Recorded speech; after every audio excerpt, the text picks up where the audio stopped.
Toda vez que eu posto algum conteúdo aqui no canal sobre os melhores presidentes da história dos Estados Unidos, sempre aparece alguém pra dizer: Sorrilha, cadê o Ronald Reagan? Cadê o Reagan, hein, seu comunista? Não tem o Reagan? Que lista lixo! Sim, é verdade. De fato, o Ronald Reagan é muito popular e não apenas aqui no canal. Na verdade, ele é tão popular que a pergunta por que Reagan é tão popular figura nas trends do Google e é ainda uma das mais feitas em redes como Quora Digest e o Reddit. Mas por que será que Ronald Reagan é tão popular? Terá sido por conta de seus feitos enquanto presidente? E essa popularidade, ela existia já durante o seu mandato? E será que ela seguirá em alta por muito tempo? É sobre isso que eu vou te contar hoje. Por isso, já sabe, deixa um like no vídeo, se inscreva no canal caso não seja inscrito, caso não seja inscrita, e mande esse vídeo para algum amigo seu que acha que o Ronald Reagan foi sim o melhor presidente da história dos Estados Unidos. E não me olhe assim, pois eu sei que tem e tem bastante. Bora pro vídeo? Ronald Wilson Reagan. O que nem todos sabem é que antes mesmo de se tornar o 33º governador da Califórnia e o 40º mandatário dos Estados Unidos, o Reagan já possuía fama e algum sucesso. Seu jeito único de se portar diante das câmeras e seu traquejo de comunicador foi adquirido ainda em sua passagem como radialista esportivo e depois por conta de suas atuações para o cinema. Isso mesmo, muito antes de ser presidente, entre as décadas de 1930 e 1950, o Reagan fazia filmes em Hollywood, com especial destaque em filmes sobre o Velho Oeste. Justamente por isso, em 1950, ninguém poderia sequer imaginar que ele seria presidente dos Estados Unidos. E isso foi até motivo de piada no filme De Volta para o Futuro, de 1985. I'm telling the truth, Doc. You gotta believe me. Then tell me, future boy, who's president of the United States in 1985? Ronald Reagan. Ronald Reagan, the actor? Then who's vice president? Jerry Lewis? Porém, foi justamente essa sua carreira no cinema que proporcionou a ele uma primeira aproximação à política, uma vez que ele se tornou o presidente da SAG, a Screen Actors Guild, uma espécie de sindicato dos atores de Hollywood. E não foi só por isso. Durante seus anos à frente desse posto, ele exerceu conjuntamente a função de porta-voz da companhia elétrica GE, a General Electric.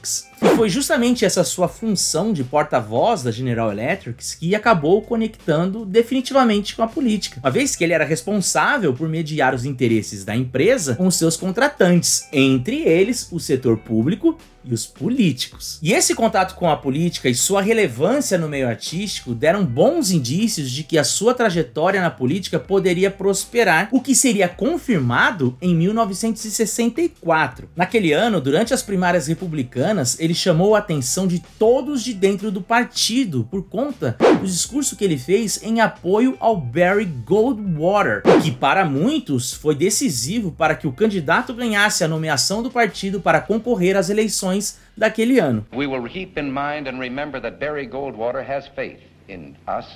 He has faith that you and I have the ability and the dignity and the right to make our own decisions and determine our own destiny. Thank you very much.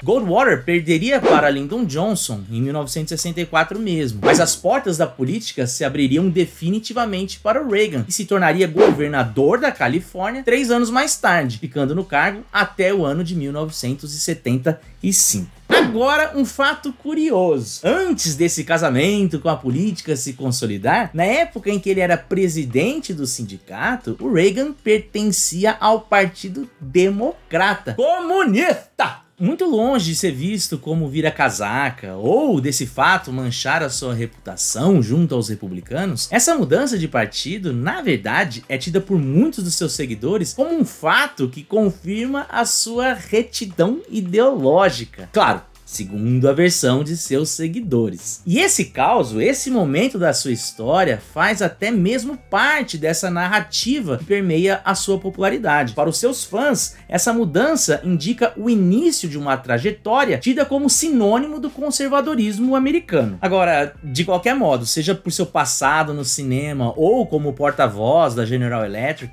a verdade é que ele sempre soube tratar a sua carreira de maneira bastante midiática. Sempre teve um traquejo diante das câmeras e soube ser muito eloquente em seus discursos. Além disso, tal proximidade ao mundo da comunicação fez com que tudo na vida de Reagan se parecesse com um grande slogan, como um título capaz de delimitar uma época. E aqui eu vou dar alguns exemplos para deixar mais claro isso que eu estou falando. Reaganomics foi o nome que ele deu para o conjunto de medidas implementadas em seu governo para a retomada econômica. Já a União Soviética ele chamava de Império do Mal. E na hora de implementar políticas mais rígidas no combate ao tráfico, ele usou a expressão guerra às drogas. Então, Reagan é um comunicador nato, um rosto ideal para a popularidade, um formador de slogan, eu acho que isso já ficou claro. Mas foi apenas isso que fez dele um presidente popular? Stephen Ambrose, autor de várias biografias presidenciais, acredita que existem outros elementos, como por exemplo o fato do Reagan ter sido o primeiro presidente da Guerra Fria a presidir durante 8 anos de paz ininterrupta. Ele também foi o primeiro a chegar a um acordo para a redução de armas com os soviéticos e o presidente americano que ajudou a tornar possível que Mikhail Gorbachev iniciasse o processo de reestruturação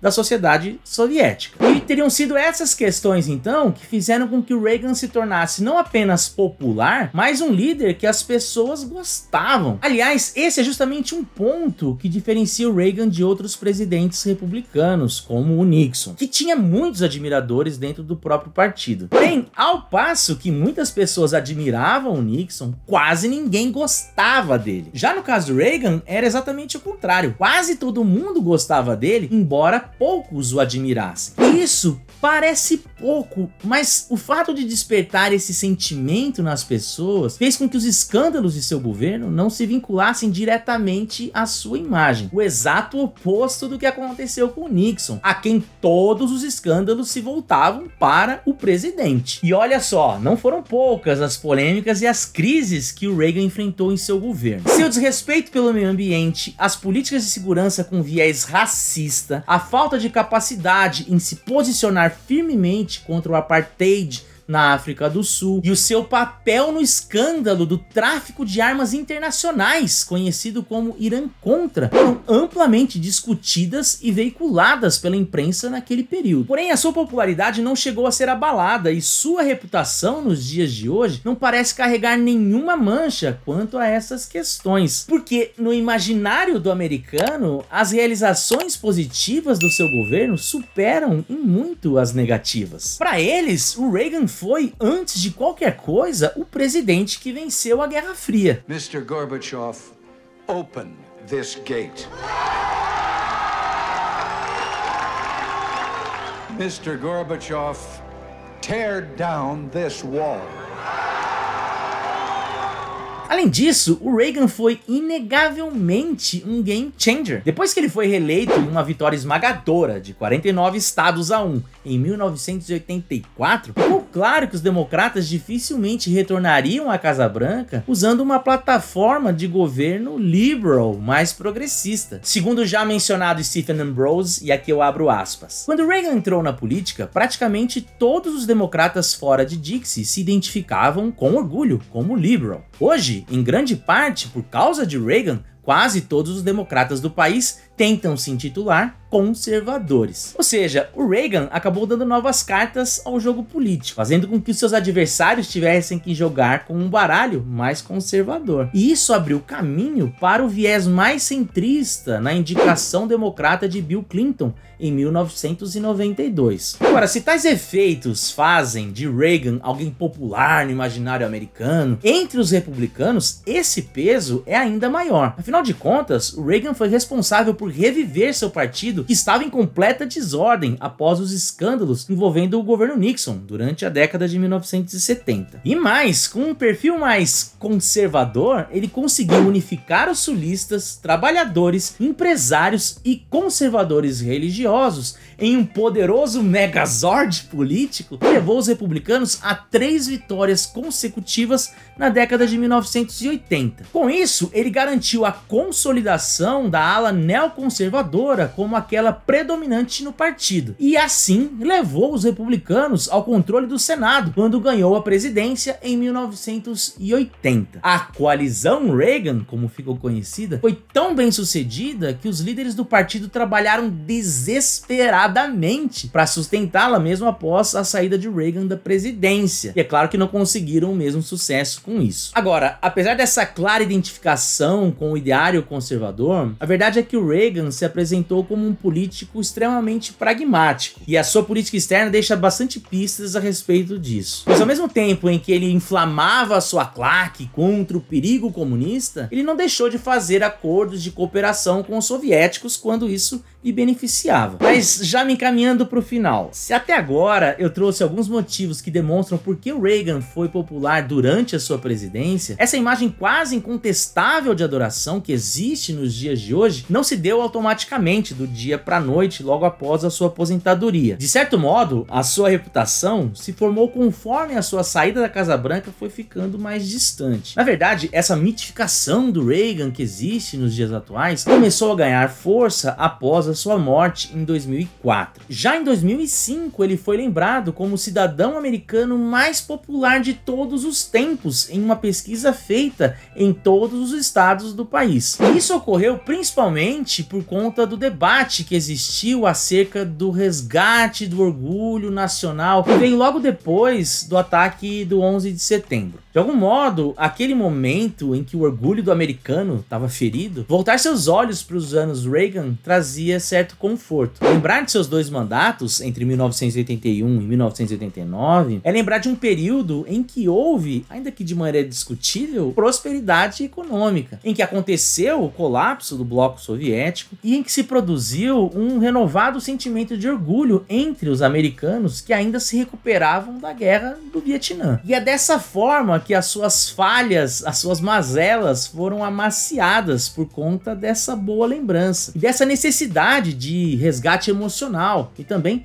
pela formação de um quadro conservador tipicamente americano. Não à toa, ele seria tomado como um símbolo da reconfiguração da direita após a crise de 2008, fazendo com que suas ideias fossem adaptadas e moldadas para se encaixar em discursos atuais que pouco a ver tiveram com as suas próprias ideias. E isso não aconteceu apenas nos Estados Unidos, não. Aqui mesmo no Brasil, a sua imagem é amplamente difundida por grupos de direita. Eu aposto que você mesmo já recebeu algum vídeo do Reagan no seu celular. Mas conta pra mim, você acha que essa popularidade é justa ou não é? Você gosta do Reagan? Quer mais vídeos sobre o período em que ele foi presidente aqui no canal? Ou você acha que eu peguei muito leve com o Reagan e quer ver um vídeo com a versão de seus críticos? Suília passou um pano pro Reagan. Enfim, escreva nos comentários. Ah, e antes de eu me despedir, eu quero deixar um salve especial pro Carlos Manuel, o famoso Biscoito, que é meu amigo e meu aluno no doutorado, e foi ele quem me ajudou a escrever